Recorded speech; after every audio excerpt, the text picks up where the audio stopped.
Welcome to Millennials Are Killing Capitalism. This is Jay. Today marks the 100th anniversary of the death of Vladimir Lenin. A couple of months ago, I had the opportunity to speak with Paul Le Blanc, the author of a new book entitled Lenin, Responding to Catastrophe, Forging Revolution. Paul Le Blanc is an activist dating all the way back to Students for a Democratic Society, or SDS, in the 1960s. He is also an acclaimed historian who teaches at Roche University in Pennsylvania. He is the author of too many books to name, but several on Lenin, Trotsky, CLR James, Rosa Luxemburg, and many other revolutionaries and movements. We talked to Le Blanc about Lenin's flexibility, his understanding of Marxism as not a dogma, but a guide to action, his belief that ordinary people could and must change the world, and his childhood. We also get into the concept of the United Front, Lenin's experiences working with individuals who did not share his ideology, his understanding of dialectics, and his fierce commitment to struggle and to constant learning from struggle.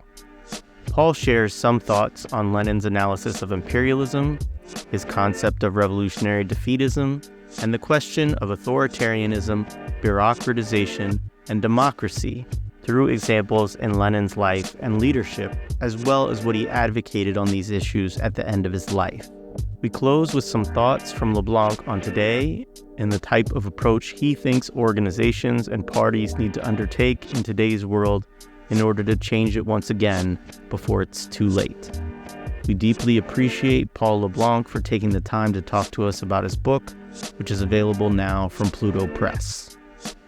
I would like to thank Aidan Elias, who did the lion's share of the production work on this episode.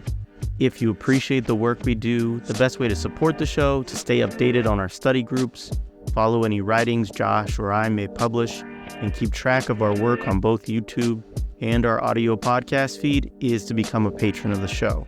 You can join that for as little as $1 a month or $10.80 per year at patreon.com/millennialsarekillingcapitalism. We have a new study group that will be announced this week, so keep an eye out for that.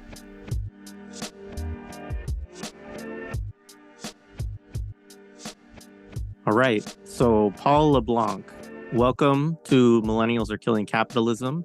It's a pleasure to host you for this conversation on your new book, Lenin, Responding to Catastrophe, Forging Revolution. Well, thanks, Jared. I'm very happy to be here. So before we get into the nuts and bolts of this book, this is the second book, I believe, that you've written on Lenin. And you've also written many books about socialist and communist movements and intellectuals. You've done work on Trotsky, on CLR James, Rosa Luxemburg, as well as histories of U.S. Trotskyism, and obviously much more. You have a long bibliography of work. So could you say a little bit about what brought you back to writing another book about Lenin at this point in time? Sure. And I need to preface what I'm going to say with additional information. There's more than two books. So, for example, Pluto Press a few years ago published a collection of Lenin's writings that I edited called Revolution, Democracy, Socialism. And actually that book pairs nicely with this one. But in addition to that, of course, I wrote Lenin and the Revolutionary Party, which was the first book that's been republished by Haymarket Books. And then there are two other Haymarket volumes. One is called Unfinished Leninism, which is dealing with Lenin. And then most recently, one called Revolutionary Collective, which deals with people mostly operating within the broad Leninist tradition.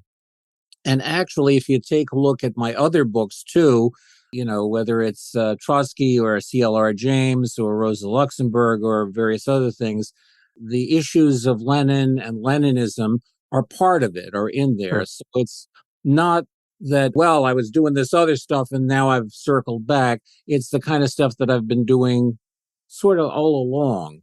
So that's one part of the answer. The other part of the answer, though, is more in line with the question. That is, this is a certain kind of book. And I wrote it at the request of one of my friends, comrades, who's working on the Rosa Luxemburg collected works that we're in the process of editing. And she works for another publisher and asked me, would I be interested in doing such an introductory book on Lenin? And I agreed. And it was a little too left wing, or maybe a lot too left wing for that particular publisher. But then Pluto Press was very interested in it. So I wouldn't have written it if she hadn't raised it. It's her fault. Except that as I was writing it, it occurred to me just the kind of thing that you're getting at, I think, which is it's time. It's time for us to be considering the broad left, various activists, to consider these ideas and issues and questions. The title of the book deals with catastrophe and responding to catastrophe. And Lenin was very much responding to catastrophe, World War I, and imperialism, which was devastating Africa, Asia, Latin America. And then there was a fiery backdraft that shot throughout Europe that did damage to many millions of people and killed many millions of people. And we're facing catastrophe now in our own time. And one can point to Gaza, one can point to various other aspects of violence in the world and the ongoing violence of imperialism and capitalism. But also there's the cascading catastrophes of climate change. And scientists tell us that we have 20 years, 30 years, 50 years. But really, it started now. It is starting now. It's unfolding now. And so I felt that it's important for us and for various activists to start wrestling with, well, what can we learn from this revolutionary who made some mistakes but did a lot of things right? What can we learn from him and his comrades as we're trying to deal with the things that are facing us now? So that's a good reason why this book was written for now. By the way, another thing is, it's the 100th anniversary of his death. He died in January of 1924. And so it seemed to me this is a good time to take a look at and assess that experience from our own vantage point. I absolutely agree. And, in the prologue, one of the things you stress, you talk about this throughout the book, is Lenin's flexibility, his undogmatic approach to science, history, and experience. I found this interesting in some ways. It reminds me a bit of how folks often talk about Marx. For instance, there are certainly some who, look for holy writ within Marx or do the same with Lenin. But it seems to me to be a fool's errand, since you have to always look at their evolution as thinkers, their evolution of what they're analyzing, of the different situations that they're presented with and how they're trying to understand them. Nonetheless, there is something really important about Lenin's methodology, about the way he thought about things. And so I was wondering if you could start by talking a little bit about this with regards to Lenin. What is your assessment about what can be drawn from his work and from his approach to assessing a situation about what is to be done today? Mm-hmm. Yeah, I think that's a really good point or a good question. And it contains certain points that I think we're going to be discussing throughout the interview. So this will come up again, but let me start right now by emphasizing a couple of things. Lenin was a very serious Marxist. That's one thing. And he, from his early days as an activist, at a certain point, he came to embrace the Marxist orientation and Marx's ideas, but he did it in a certain way. And it speaks to the question of flexibility and so forth. He emphasized this is not a dogma. This is a guide to action. To understand Marx's methodology, we have to understand that. To make use of it, we have to understand that. Just because Marx wrote things in a certain way doesn't mean that it's going to apply exactly that way to our own context. Our context is in some ways similar to Marx's. There is capitalism. There is the working class. There's exploitation and oppression that are an essential part of capitalism. Capitalism operates in certain ways, but capitalism is changing, and all of reality is changing. The working class is growing, and within the working class, there are all kinds of changes taking place. And what makes sense for Germany in 1848 won't necessarily make sense for the United States in 1910 or for Russia in 1910, and Russia will be different from the United States. It's a guide to action. It's an orientation. It's a set of perspectives that helps us understand things. But if we try to superimpose it as if these are dogmas that, regardless of context, we're going to screw up. And he wasn't in favor of screwing up. He was in favor of helping to change the world. And that's another piece of Lenin's approach. He wasn't simply philosophizing. He was looking for ways to actually bring about change, not talk about change. Of course, he talked about change, but talked about change and revolution from the standpoint of how can we bring that about in order to solve the problems. I think that for many people who relate to Marx's ideas or Lenin's ideas, there are those two problems. One is they just dogmatically, mechanistically superimpose certain ideas and concepts regardless of reality, onto whatever situation they're talking about, and that's not a good method. On the one hand, and then on the other hand, they're just talking. They're showing their understanding of the world, and maybe they've got a good understanding or a poor understanding, but there's not much that they're going to be doing about it. And with Lenin, his method is different in those two ways. That's great. Yeah, thank you. So one of the other points you make in the prologue is that, and this is a quote, Lenin's ideas, when he's right, and sometimes even when he's mistaken, provide an incredibly rich resource for those who are not powerful in high positions, end quote. You make this point by way of Octavia Butler's Parable of the Sower and Parable of the Talents. And it struck me in part because, of course, we often think of Lenin as a powerful person in a high position. But of course, for almost all of his life, that's not really the case. And so I was wondering if you could say a little bit about the point you're making, and how you see Lenin's ideas as such a resource for those of us who feel pretty small and unimportant quite often. And perhaps, and this is separate but kind of related, you do talk a little bit about Lenin's early life in this book, and I think that's interesting as well. But yeah, go ahead. Well, I'm really happy that you've made reference to Octavia Butler and those two books, which I think are wonderful. And I would urge everyone to read them. They are science fiction books written in probably some in the late 1980s, but they came out in the early 1990s. And they're books that talk about the kinds of things that are happening now in the United States in terms of climate change and climate disaster and growing authoritarianism and violence and just normal people trying to survive and struggling to survive. And one of the key character is a young woman. She starts off as a teenager and really smart and really strong. And she goes through a number of experiences along with people in her various communities that she's part of. And one of the most wonderful people that is working with her is a really good guy. And he has this attitude, though, that she recognizes at a certain point.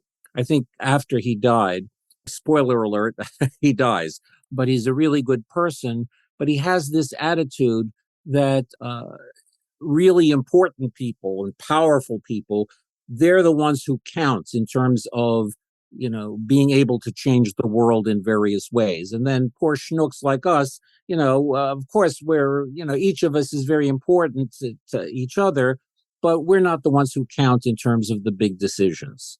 The big decisions come from on top. And he was a good guy. But he sort of saw things that way, felt about things that way. And I think that's the case with many of us. And to recognize, as her central character recognized, that that's not the case is essential for us. We matter in more ways than one. What we do or fail to do has an impact and a ripple effect.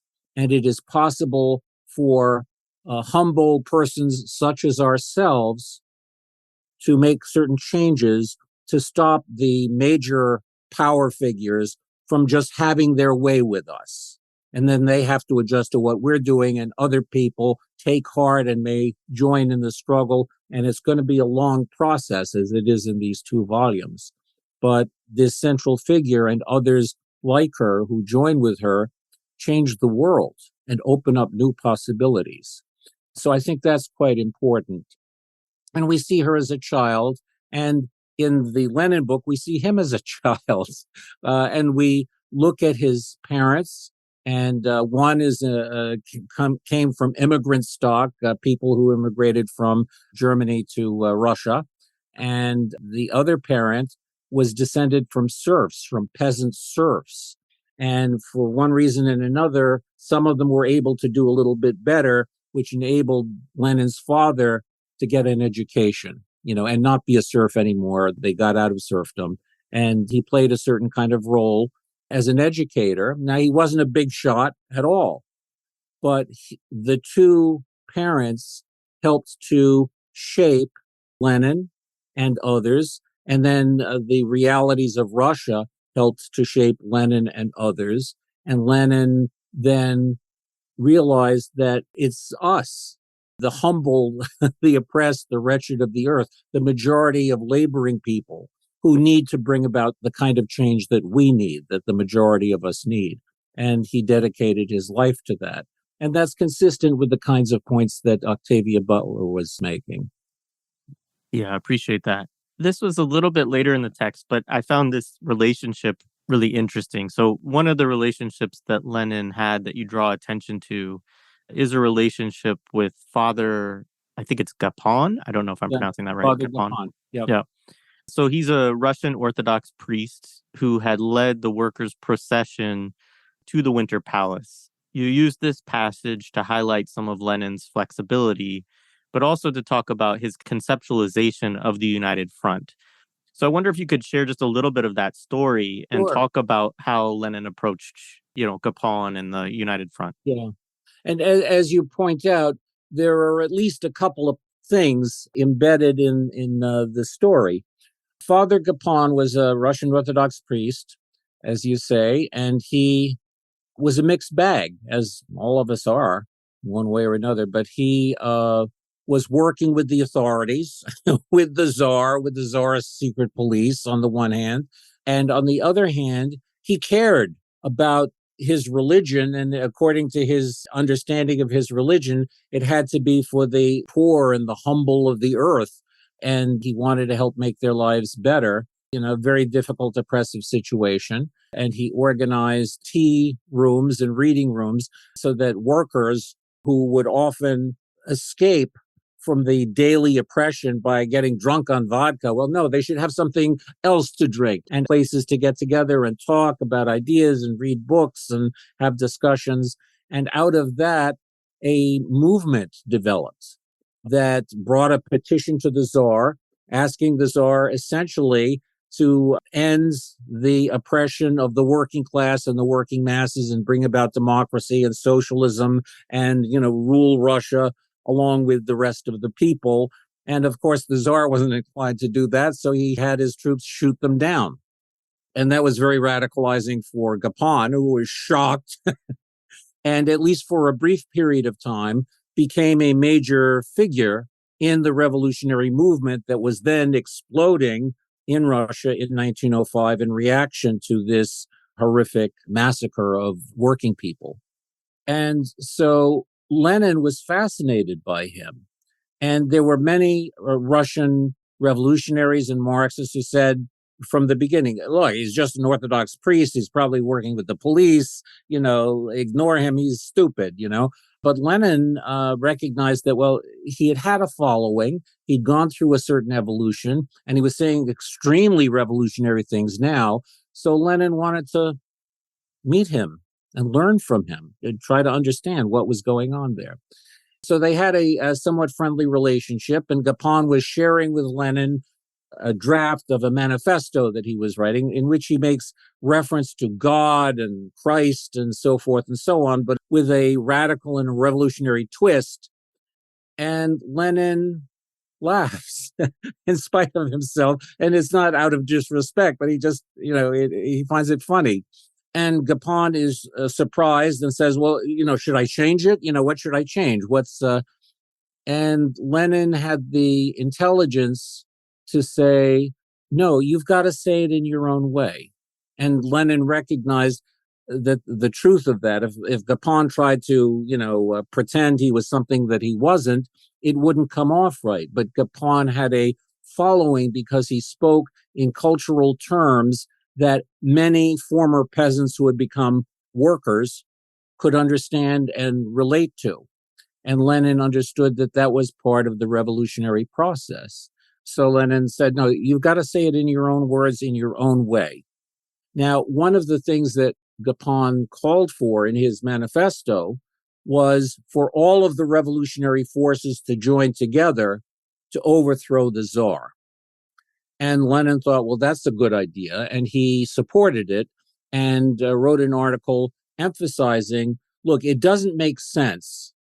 What Gapan is proposing makes a lot of sense, but it doesn't make sense for us, different revolutionaries with different points of view, to try to be a unified entity where we're all sharing exactly the same ideology. That makes no sense at all. In my opinion, my strategic orientation makes the most amount of sense. But we can work, and you and you and you may have a different conception. We can work together on certain things, and on the things that we disagree on, we can agree to disagree and be effective now in pushing for certain reforms or pushing for the overthrow of the Tsar, for a democratic revolution. And this develops into a concept that some Marxists have put forward of a united front. That is, we don't have to all agree on everything. And after we win this struggle, some of us will go in one way and some of us will go in a different way. But that's okay. For this struggle, we can agree to disagree on certain things.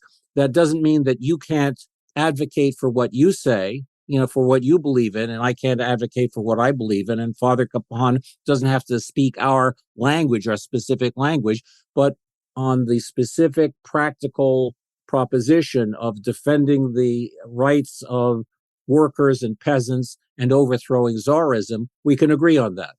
So let's, join together in that united effort. So that remains important down to our own time. Frankly, I think both things do. That is, the understanding that someone can disagree with me, but I can learn from them, and it makes sense for them to speak in their own voice, with their own ideas. And I can, in a different context, I can explain my ideas and have a disagreement, but we can join together and work together on certain practical struggles. Absolutely. I think that's a very important lesson. And I think it's, again, an example of, this question of sort of, like you said, there's still, you see these discussions sometimes. And obviously there's always a question here of like, what forces do we relate to and work alongside and stuff like that. But I think that Lenin's example there of recognizing, the revolutionary potential and the kind of cultural cachet that Father Gapan had with the masses and the importance of that, as well as being able to see the kind of political trajectory that he was on and recognizing, no, these are people that we can work with under these conditions. I think that's a very important thing for people to always think about and wrestle with. Yeah. There's the case today among people on the left. There is serious disagreement on how to understand the Russian invasion of Ukraine and what the Ukrainians are doing, what the Russians are doing. There are very significant differences. On the other hand, there are no significant differences, or few, in terms of a reaction to the Israeli onslaught in Gaza. And now there may be differences. Well, some people are in favor of a two-state solution. Others are in favor of a unified Palestine that's democratic and secular, and Jews and Arabs and everybody else can live together. And others may have a different notion, but we can agree on opposing the slaughter of so many people in Gaza. So there has been a coming together with hundreds of thousands of people in various cities around the world joining together to put pressure on the powerful figures in Israel and the United States and elsewhere to back off from that slaughter. And of course, we can find many other examples as well. Yeah, I think that's a great example in our times. So, you note in his philosophical notebooks from 1915 that Lenin had described dialectics as, quote, living, many-sided knowledge, with the number of sides eternally increasing, with an infinite number of shades of every approach and approximation to reality, with a philosophical system growing into a whole out of each shade. Here we have an immeasurably rich content as compared with metaphysical materialism, end quote. So I found this really interesting, in part because it gives a fairly complicated, and nuanced idea of what dialectics is. In some ways, Lenin's gesturing towards an infinite set of, kind of possibilities here. And so I also appreciated this notion, of course, that dialectics is a living body of knowledge. So can you say more about Lenin as a dialectical thinker and kind of what you take from this comment and his methodology around dialectics? Sure. And in a way, we've already been talking about it, because not only is what Lenin says about dialectics nuanced and useful way of understanding dialectics, but then the way he's describing dialectics is an approach that's very useful and nuanced in terms of understanding the real world that we're part of, that we're an integral part of. And the world can be seen in a very simple and simplistic way. And if we do that, we're not understanding the world and we're not understanding what needs to be done. So that for Lenin, that dialectical approach is essential to developing a political approach and a revolutionary approach that will be adequate for dealing with the realities that we're dealing with. And that's why he emphasized it. And then related to that is his approach to Marxism, which is consistent with Marx's approach to Marxism. That is understanding and reaching for an understanding of the various complexities, the contradictory qualities, the fact that these contradictory qualities sometimes will result in a new reality and a different reality. And it may be different in one place as opposed to another. And it's related to Marx's stress more than once that Marxism is not a dogma, it's a guide to action, and that you've got to think critically and dialectically in order to use Marxism. Another aspect is it's always changing. Lenin's understanding of dialectics continued to evolve. For example, with World War I and the development of World War I, he saw certain things that it was not possible for him to see in 1905, for example. It's not that there was a total break, but his understanding changed. And actually, his understanding of dialectics changed. When World War I erupted, he went back not only to read Marx to get more insight as to what was going on, but the philosopher who influenced Marx in terms of dialectics, a guy named Hegel, Lenin was rereading Hegel or reading some of Hegel for the first time. And you can see some of that reflected in his political conceptions. That's one thing. Another thing, which may come up in our discussion a little further on, is a notion, it's been attributed to Napoleon, but it may have had a broader source than just Napoleon Bonaparte. And whoever came up with it, Lenin embraced it and repeated it himself. And I'm not going to say it in French, but basically it's translated, commit yourself and then see what happens. You commit yourself and then you may learn about new possibilities or other possibilities you hadn't even thought about.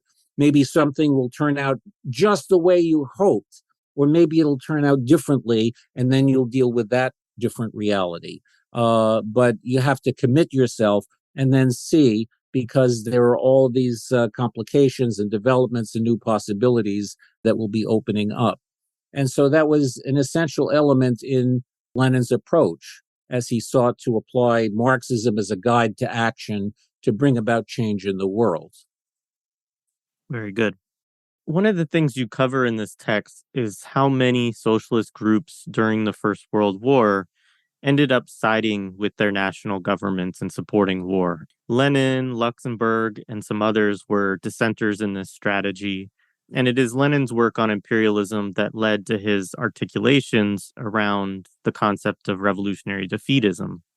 As you write, quote, given the nature and actual dynamics of imperialism, its permeation of the political and economic life of all the world's dominant countries, it made no sense to try to determine which one had made the first aggressive move, because all were poised for what was, in fact, an inevitable conflict, end quote. So he, of course, added, and I'm paraphrasing here, that the duty of revolutionaries was not to take sides, but to turn the imperialist war into a civil war.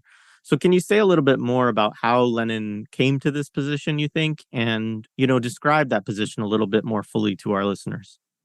Sure. And it can be complex. And actually, there are debates on how best to understand this among Marxists and among people who were influenced by Lenin. So I'll just give you some sense of how I'm sizing it up. It has become a famous phrase, turn the imperialist war into a civil war.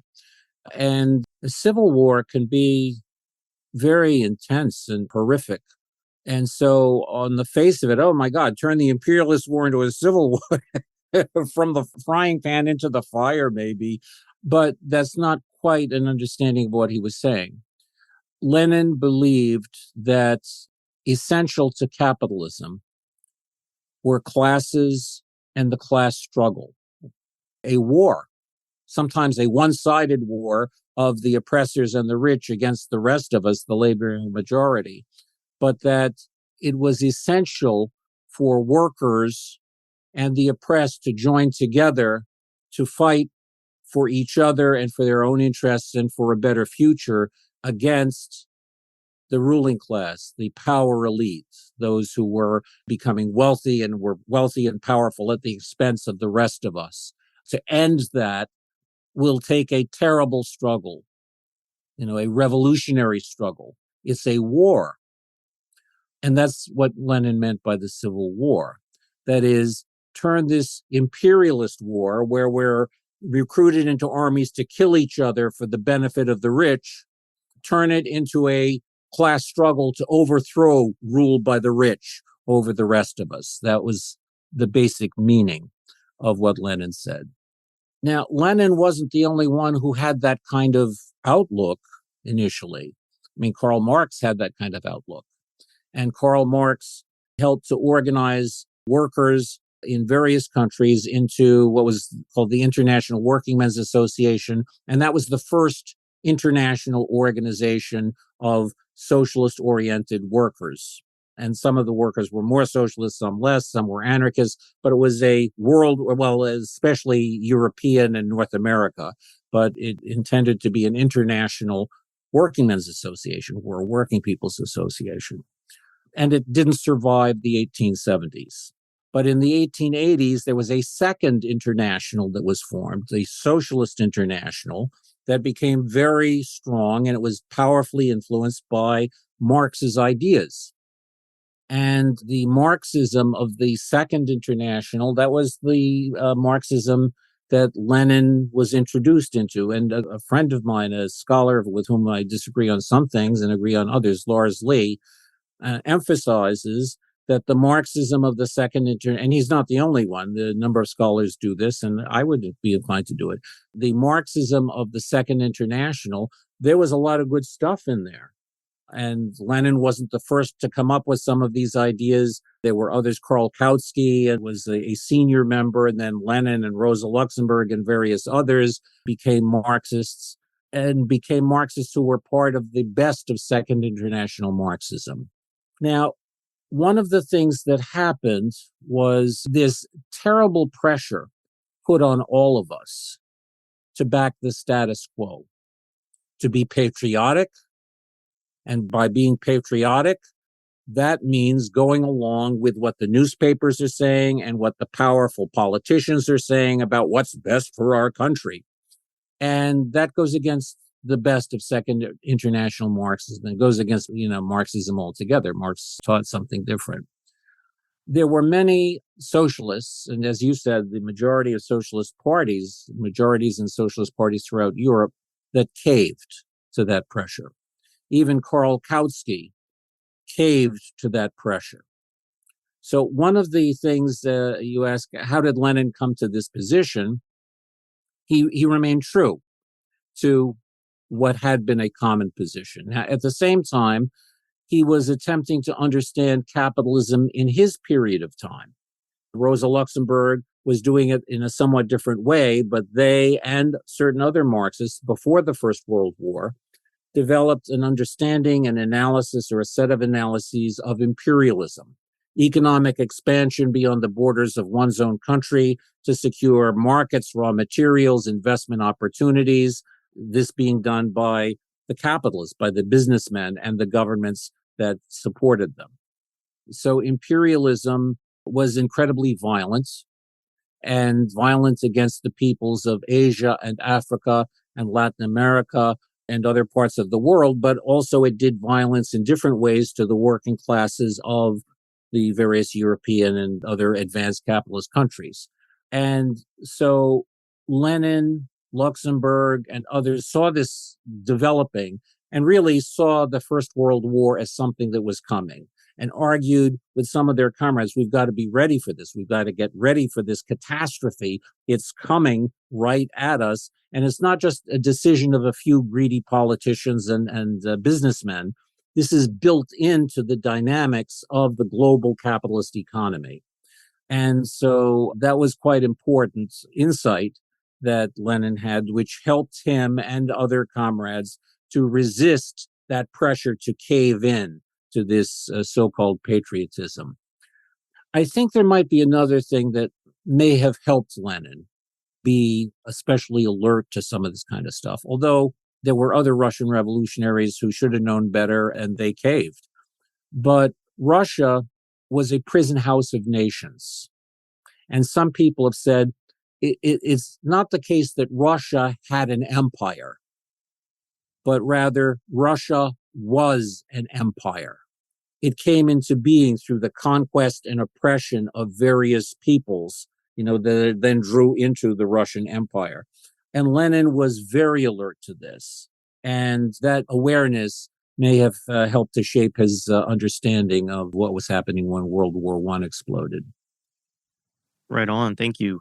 Another thing you look at with respect to Lenin, again, kind of throughout the book, is his thinking around democracy, the experiences of the Bolsheviks, also with Pravda and Iskra, which are publications, important publications, with regard to how much, control or input he had with them.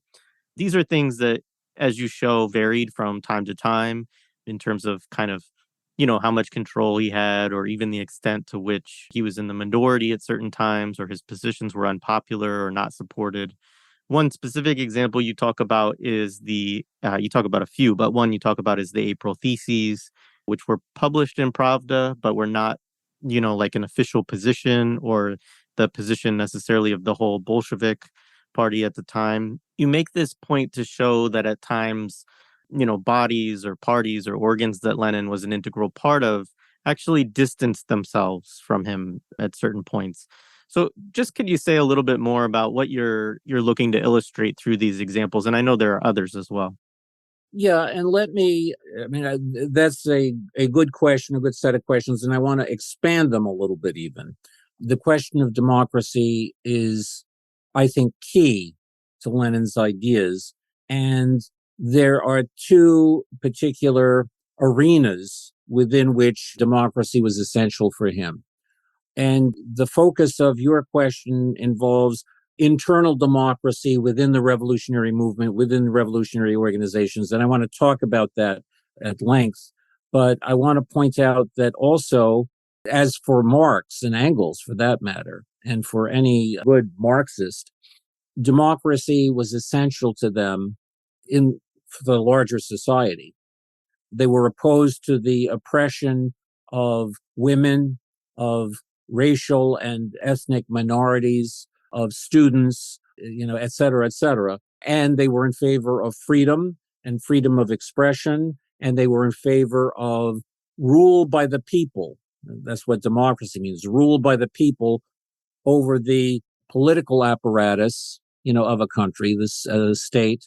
And Lenin believed, and especially during World War one really good source on Lenin, by the way, aside from my book, is a book that was written by his comrade and partner and wife, Nadezhda Krupskaya.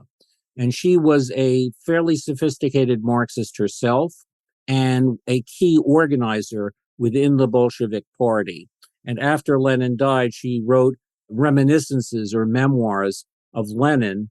And it's a very detailed discussion of Lenin's life, especially through the 20th century until his death, and his ideas, the development of his ideas and things that he did, and comrades that they were both involved with. So it's a wonderful, wonderful source.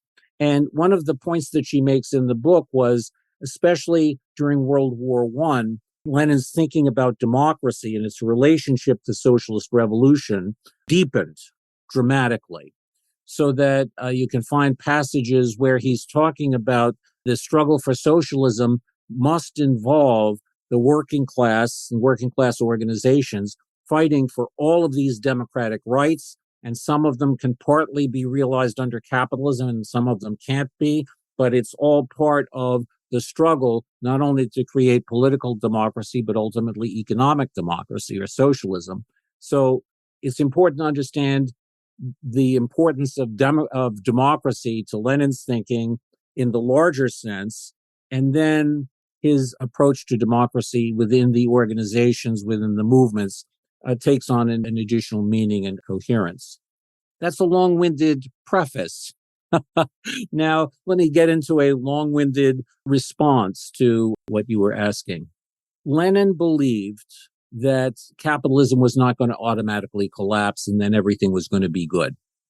Rather, there would have to be ongoing struggle, and it was going to be a long-term struggle, revolutionary struggle, that would not just happen automatically. People would have to work together and work very hard to bring it about. And this couldn't be done just by him or a few, smart people. It had to be a collective, a mass collective development. And he was in favor of a revolutionary collective and a revolutionary socialist organization that would become larger and involve more and more people. That's one thing. And he saw this as it could only be done. Remember the dialectics, that things are very complex. One person can't figure it out. And people on the ground, people who are peasants, people who are workers in the factories, have insights and understandings that an intellectual who's operating in a different context can't have. So that their thinking has to be part of shaping what the organization is going to be doing. So, for example, he was in favor of collectives on the ground in various communities, in various areas, operating democratically as best they could, in an underground situation. And then they're part of a national organization, so they would elect delegates to a national congress, or a convention periodically, like every year or two. And there needed to be discussion within the various locals of, well, what are the problems and what do we think needs to be done? And there are debates and differences on certain things. So what do we think? Then elect delegates to go to the Congress or convention, and they would have a discussion. And Lenin was in favor of very forthright discussion and debate. It wasn't, oh my goodness, people are arguing. No, good. People are arguing. We're going to argue about this and we're going to come to a majority decision, and then we'll move forward and implement it and see, does it work? And if it doesn't work, we'll have to modify it, again, in this democratic collective way. Now, in 1903, there was a split at the second convention of the Russian Social Democratic Labor Party that Lenin and others were working to build. And the split came not from Lenin, but with some people who disagreed with the majority decision. There was a decision to make the editorial committee of the newspaper smaller, which meant that some prestigious individuals wouldn't be on it anymore, and that created hard feelings. And Lenin had lost the vote on a couple of things. Like he wanted the membership to be a member of the party. You should do this and this and this. and that was defeated. And he said, okay, well, let's go with the other thing then, and we'll test it out. And then, on the other hand, with this other thing, people accused him of being a dictator and a no-good bastard, and and they split away, and the Menshevik faction was formed. And he was not in favor of that. He was in favor of democracy. Well, the others said they were in favor of democracy too, and he was a dictator, but that's not actually how it panned out. Now, sometimes he would, let me give you a different example. After the 1905 revolution, majority of the Bolsheviks, including Lenin, felt the next revolutionary wave is coming in a year or two. And so we've got to focus on armed struggle, and we got to rob banks to get more money to buy more guns and things like that. And we shouldn't be that involved in reform struggles, election campaigns, and trade union work and other reform struggles.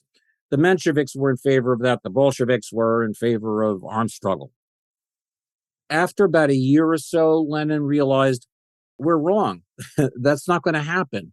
And what we've got to do is build these reform campaigns, these reform struggles, trade union work, electoral work, to build our movement. And we're still going to, be developing a revolutionary perspective, but reform and revolution have to be put together in a certain way.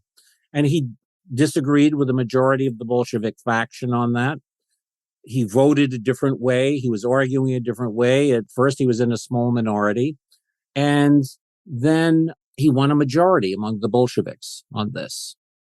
And so there was a split within the Bolshevik faction, but those who were in favor of armed struggle, he didn't say they should be outside of the Russian Social Democratic Labor Party, but they're no longer part of the Bolshevik faction. Okay, but, they can argue with, their arguments, they argued what they wanted to argue, but it wasn't realistic, and that grouping declined. Now, some of the key people in that grouping became Bolsheviks with Lenin. When they were ready to work together on the same program, he didn't hold it against them that they'd been in a different, it was, okay, fine. We've had the discussion, we've had the debate, we've tested it out. Now let's move forward together if we can. Sometimes Lenin said things and wrote things that a majority of his comrades didn't agree with. For example, Pravda was sometimes what the newspaper was called, the Bolsheviks were putting out. And in the period 1912 to 1914, Lenin wrote 47 articles that were rejected by the editors. It's not like he was the king of the Bolshevik faction. They were rejected. He was too sharp. He was, and he was angry. Why are you rejecting my articles? But he wasn't calling the shots. It was a revolutionary collective. Another example was in 1917. When Lenin believed there had already been a revolution that overthrew the Tsar.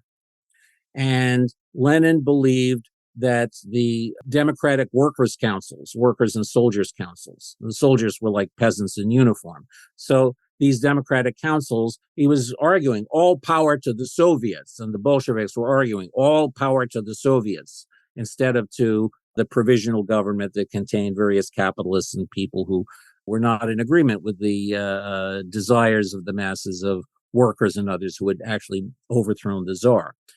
But in 1917, in September, heading into October of 1917, Lenin was inclined to say, look, we, the Bolsheviks, we should kick ass, take power, overthrow the provisional government.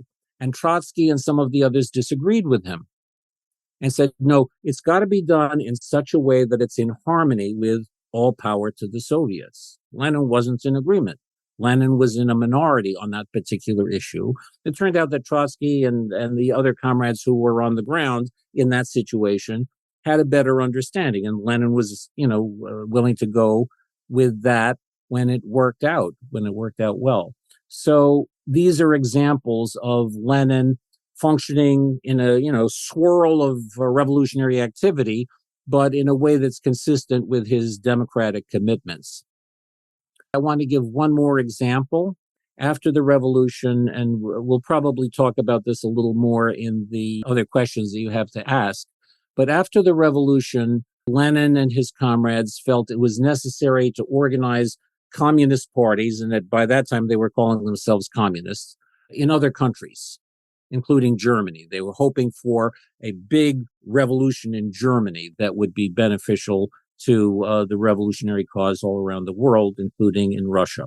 And there were some young hotheads who were the younger rising leadership in the German Communist Party.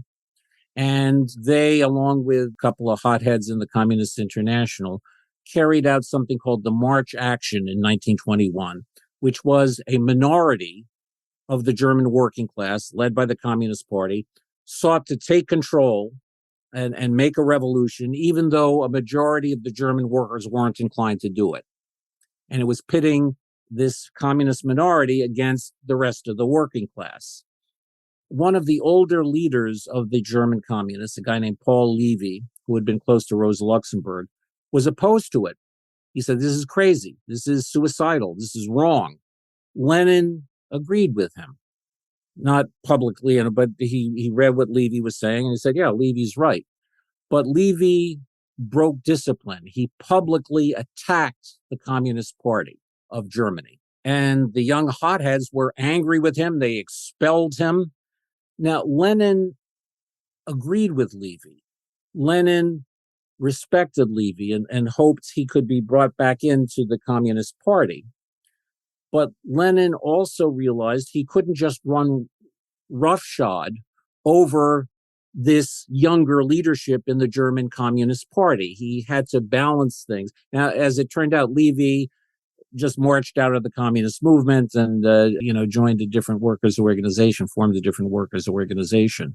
But Lenin was alert to the actual dynamics, the actual decisions of majorities within the movement. He gave that a lot of weight. So in any event, it's complicated, the kinds of stuff that I'm talking about. But what isn't complicated is the understanding that he took this democracy thing very seriously, not just as an overarching analysis of the way the revolution should go and the way society should function, but also how it should work out within the revolutionary organizations and movements that he was part of.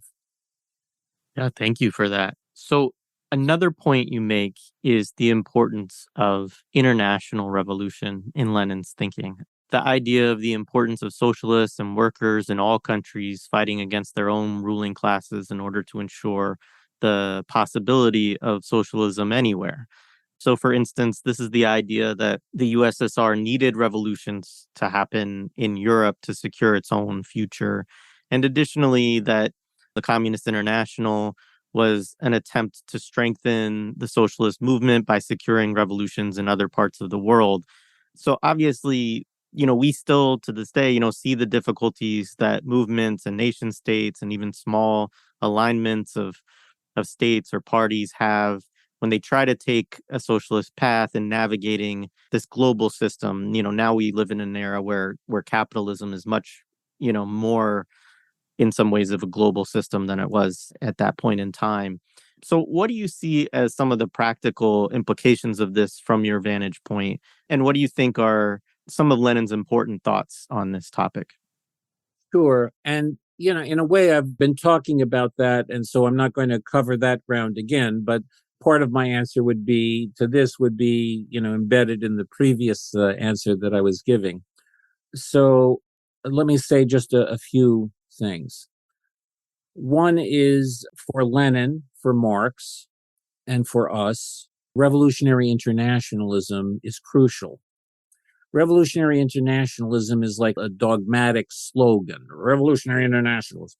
But in point of fact, it's essential. When workers said, "Workers of all countries unite," you have nothing to lose but your chains, you have a world to win. There are a couple of things in there. One is capitalism is a global economy.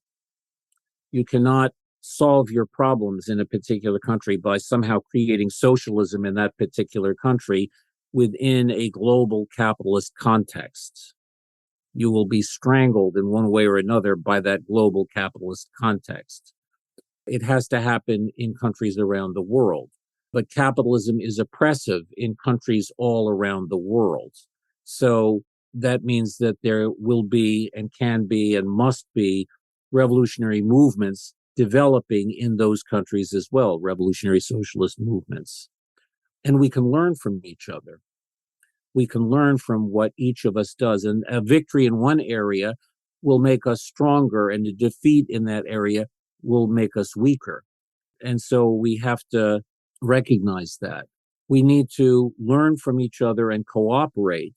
For example, the fact that there have been global protests against the slaughter in Gaza is incredibly important, and to the extent that there are liberation struggles in a number of countries in the same period of time is incredibly important. What did Che say? 2, 3, many Vietnams. That meant that could result in victories for a majority of the world's peoples and the end of imperialism that was oppressing them. So that's one thing. Another thing is we need to be clear on the situation then in Lenin's time and ours. And there's a lot of similarities. Imperialism has grown, the working class has grown, but at the same time, throughout Europe, the majority of the biggest political parties in the majority of countries in Europe were socialist parties, were working class social democratic parties. Whatever its weaknesses and limitations, and there were many, the socialist movement, the labor movement, the working class movement was stronger then than it is now by far. So that what Lenin was seeing and talking about and so forth, he couldn't see it in our time because it's a different reality. But there's much for us to learn. And let me tell you one thing that I feel so strongly about it now. I just got back from London, and before I was in London, I was in Dublin. And in Dublin, in Ireland, there is a group, a socialist group. I wish I was Irish because I belong to it. It's one of the best groups I've ever seen. It's called People Before Profit. And within it, there are Marxists, and people as Marxist as you and me. But it's not a Marxist organization. It's essentially a broadly defined working class organization fighting for the needs and interests of workers, including they helped to lead the fight for abortion rights in Ireland. Whereas our Supreme Court is partly taken that away from us. In Ireland, they won it a couple of years ago, and various other struggles as well, including questions of water and rent and other things like that.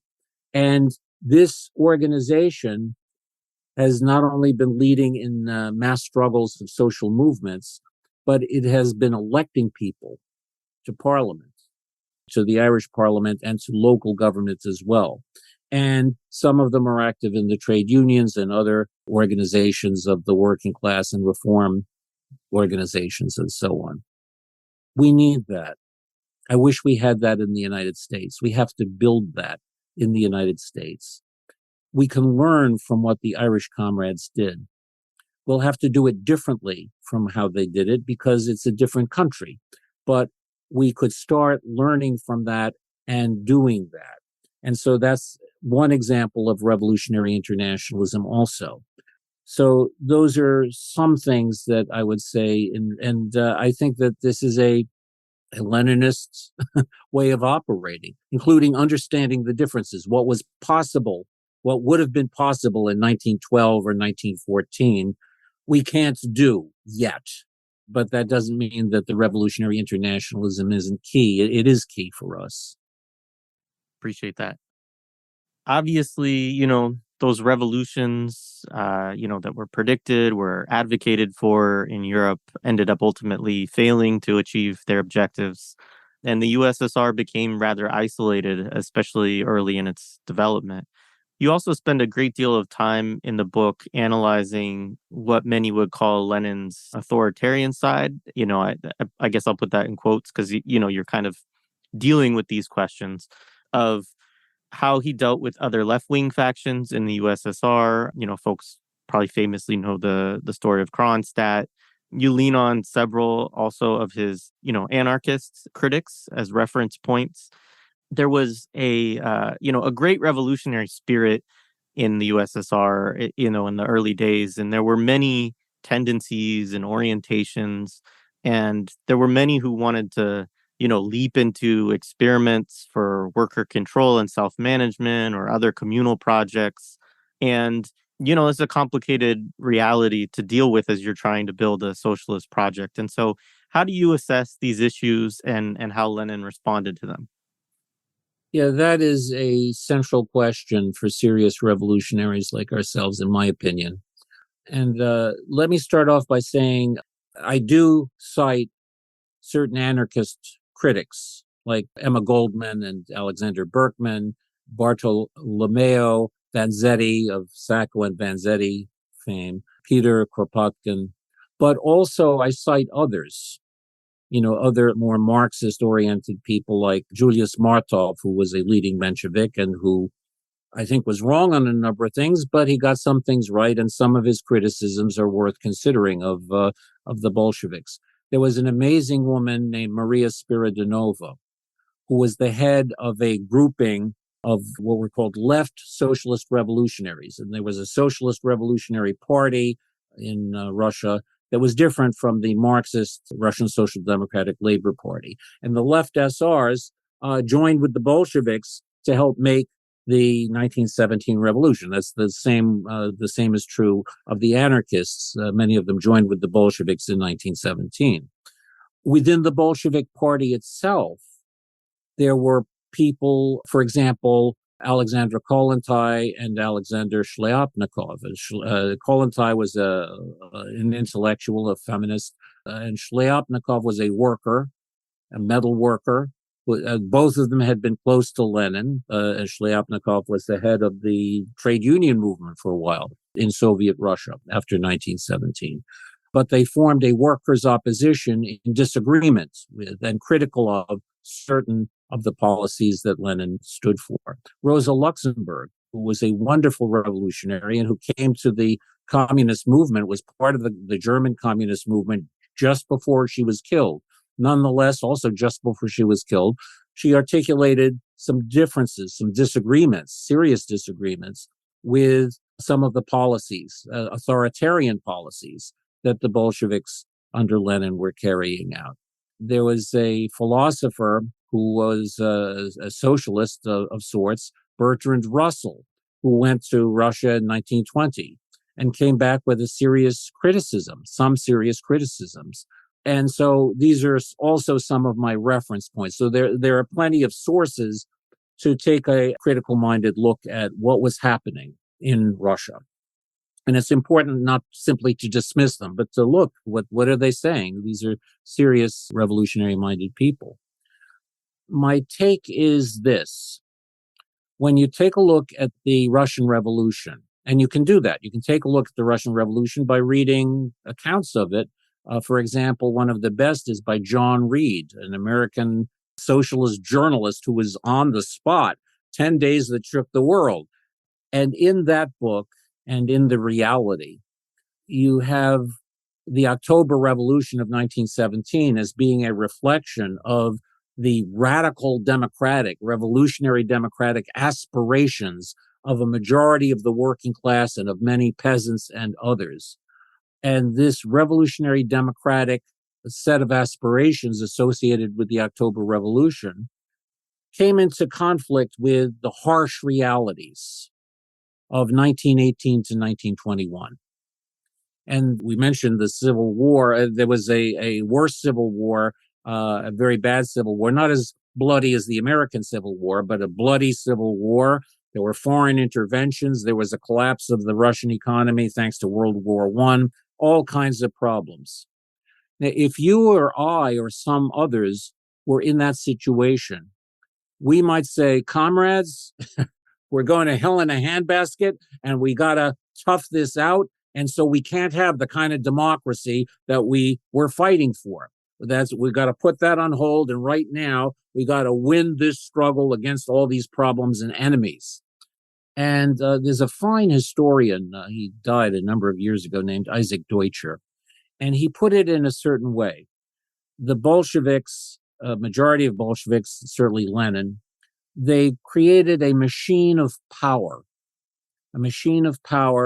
to make the dream of revolutionary socialism and revolutionary democracy, to make that dream a reality. But in order to do that, they needed a machine of power in order to overcome the kinds of problems that I talked about. And at a certain point, he says, the machine begins to devour the dream. And one can make a case, well, that kind of happens. All right, now, what was Lenin's orientation? Lenin at first was in favor of, the aspirations. Then he found himself and his comrades and his society between a rock and a hard place, going to hell in a handbasket. And he was a key person in helping to create that machine, and adopted a very authoritarian approach that was not consistent with all of his democratic aspirations and practices up until that point. And this was supposed to be temporary, but it was necessary now for survival until revolutions happen in other countries, hopefully soon, and he was expecting it soon. Now, at a certain point, there was a shift in Lenin, and he realized that the machine was starting to devour the revolution, and the machine was bureaucratic, and it was not consistent with what he and the others had been fighting for.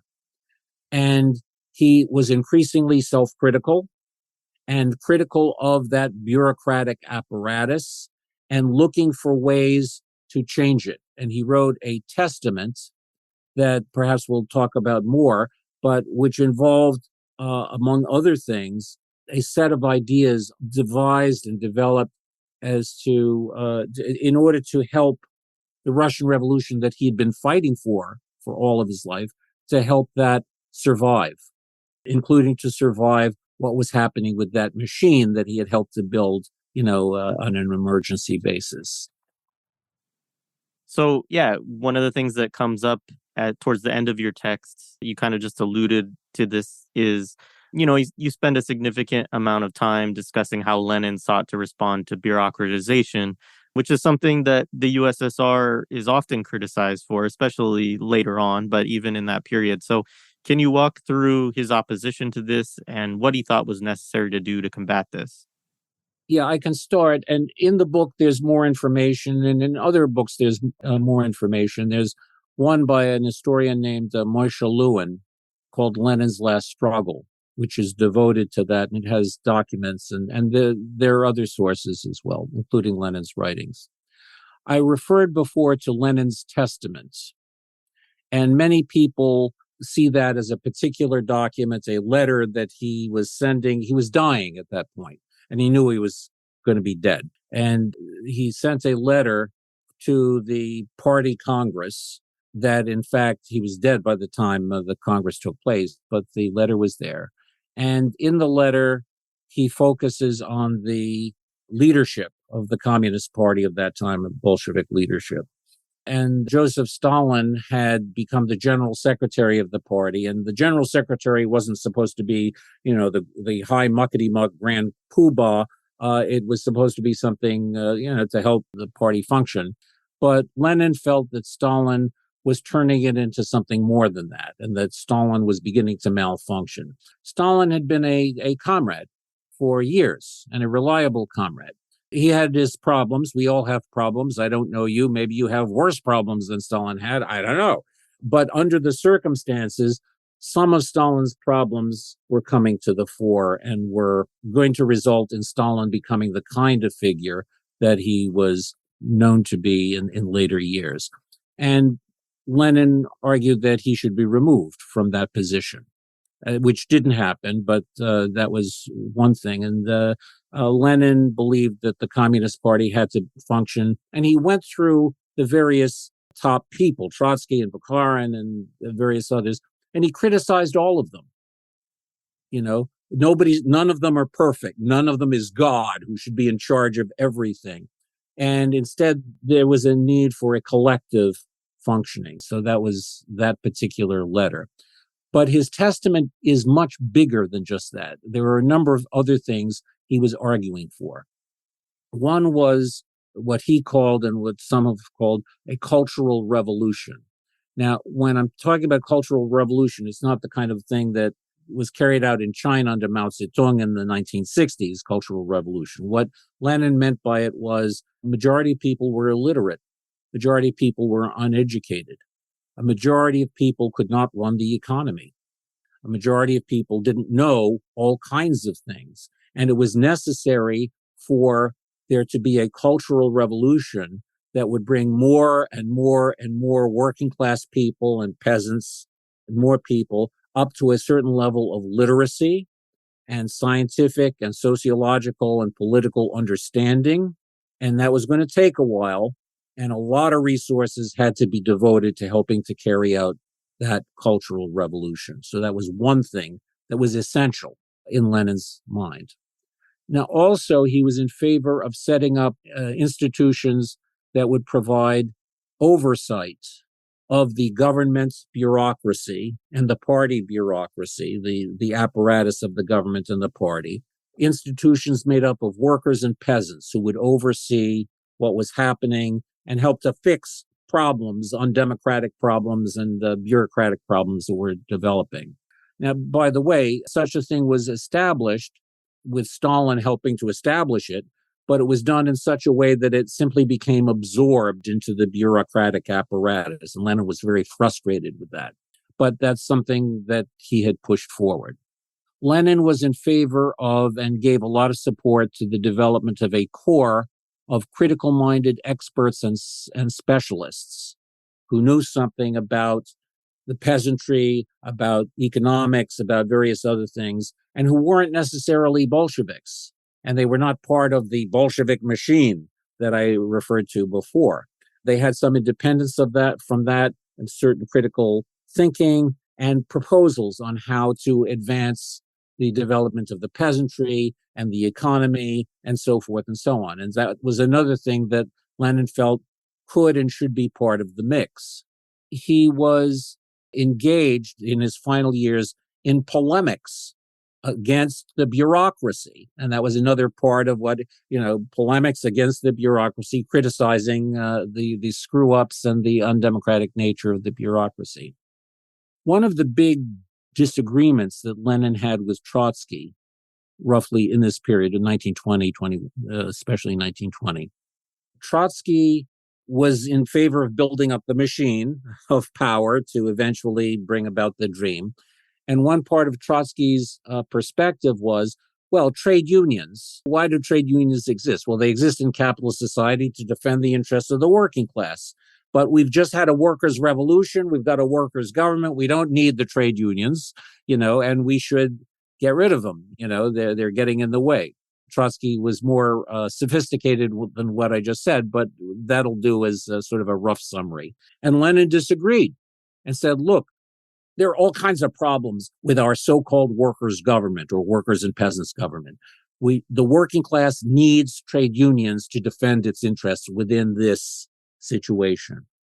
The economy had been, during the Civil War, essentially turned into what some called war communism.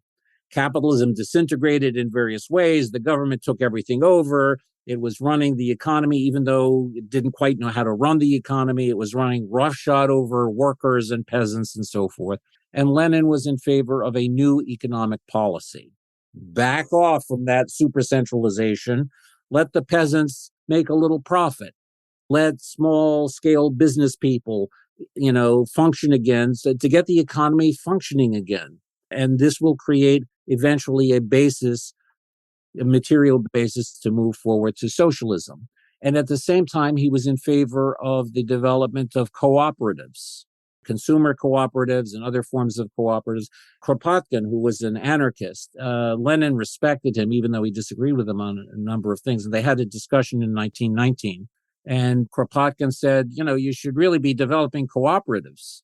And Lenin said, no, no, no, that's ridiculous.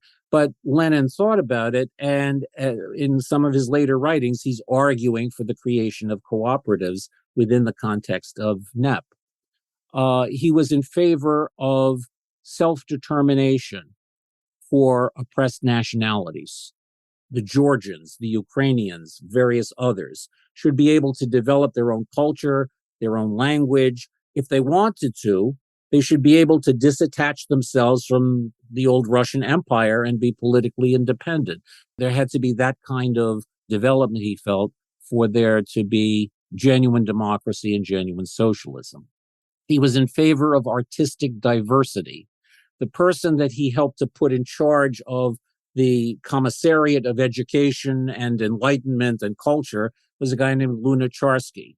And Lunacharsky was in favor of, what Mao used to talk about as 100 flowers blooming. That is, all kinds of different kinds of art and literature and ideas and so forth. Well, Lenin was in favor of that. Lenin criticized himself and said, boy, we screwed up on this and that, and criticized the bureaucracy, but also himself.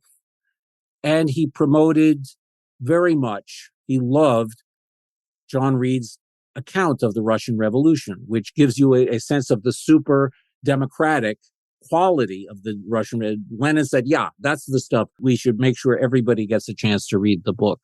And we should learn and learn and learn and not be so full of ourselves. Oh, yes, well, communism and Marxism and this and that and blah, blah, blah. No, there's a lot that we don't know, and we should learn from people that we don't necessarily understand or disagree with, and the new realities we should learn.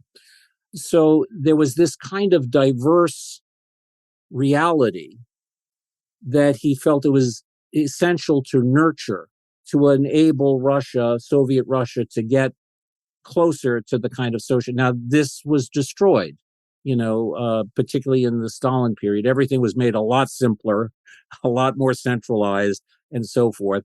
But it had the result of carrying the Soviet Union further away from the goal that Lenin and others had been fighting for.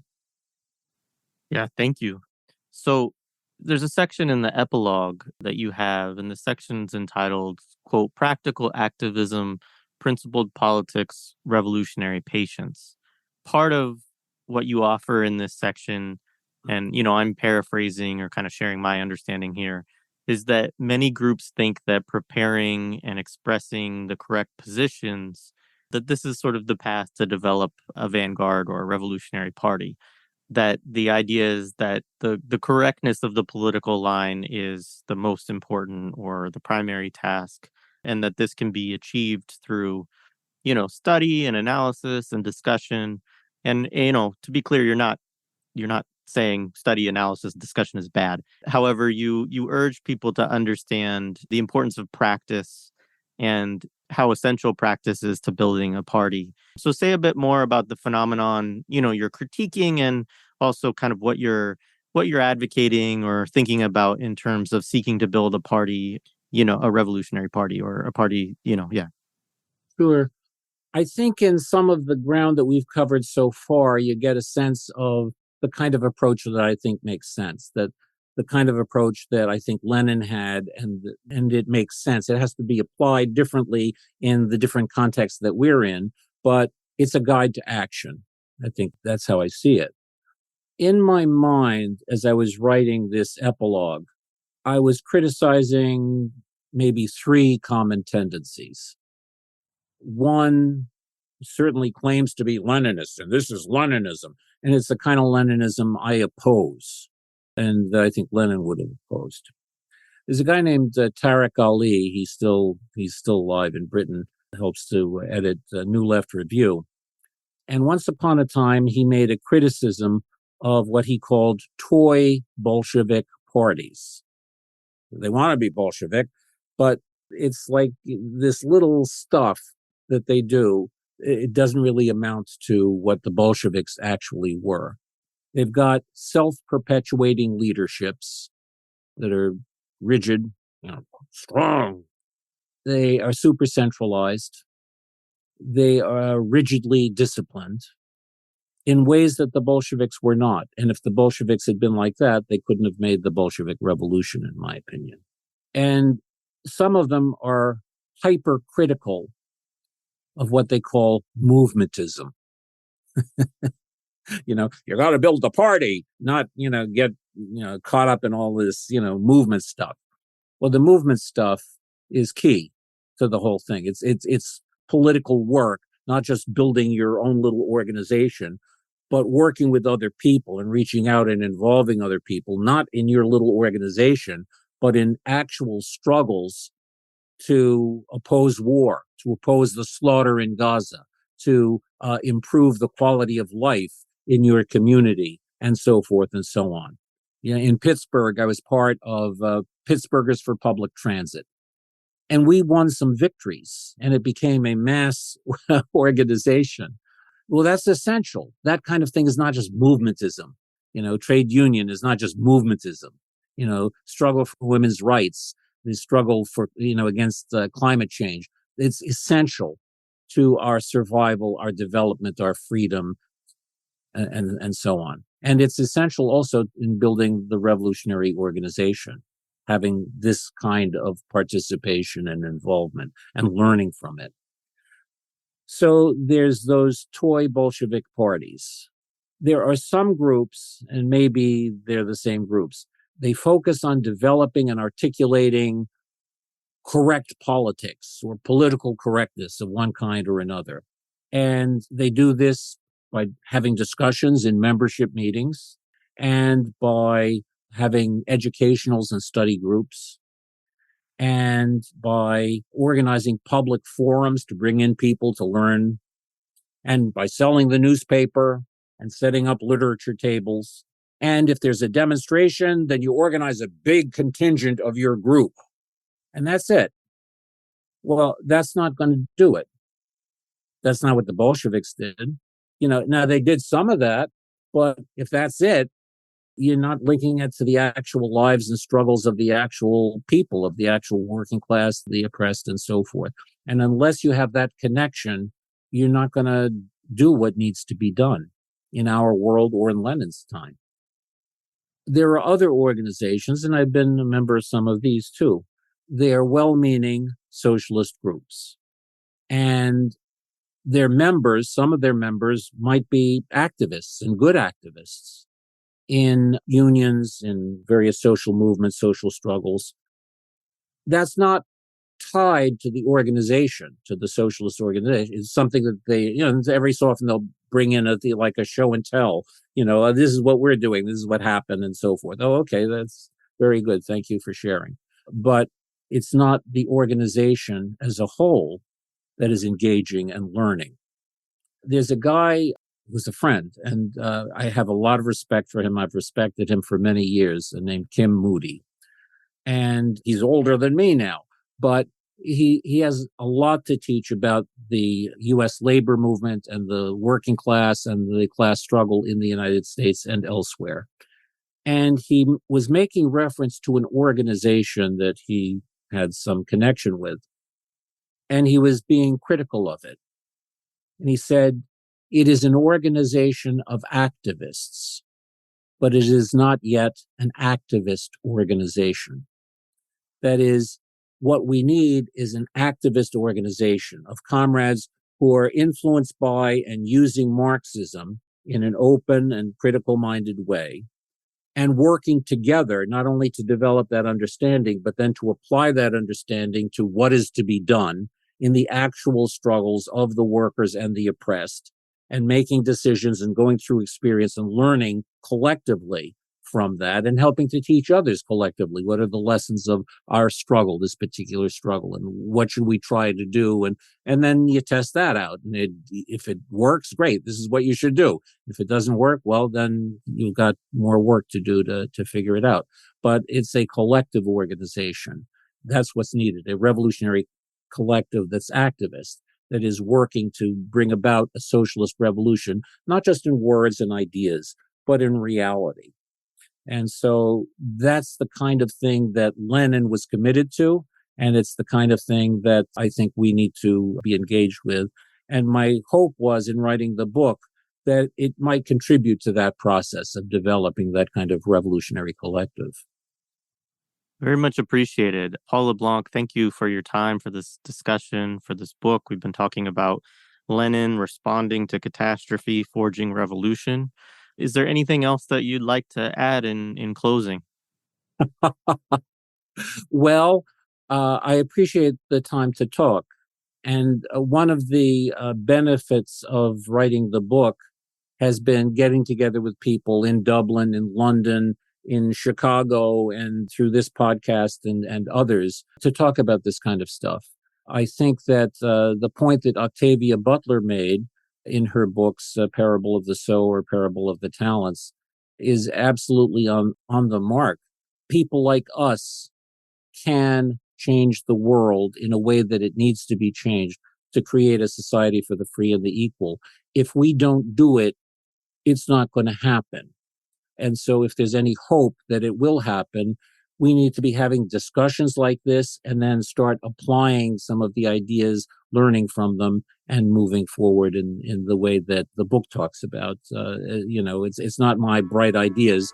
These are ideas that have been around for a long time, but can be useful for us. So, Thank you. Thank you so much. Thank you for the conversation, and I completely agree with that.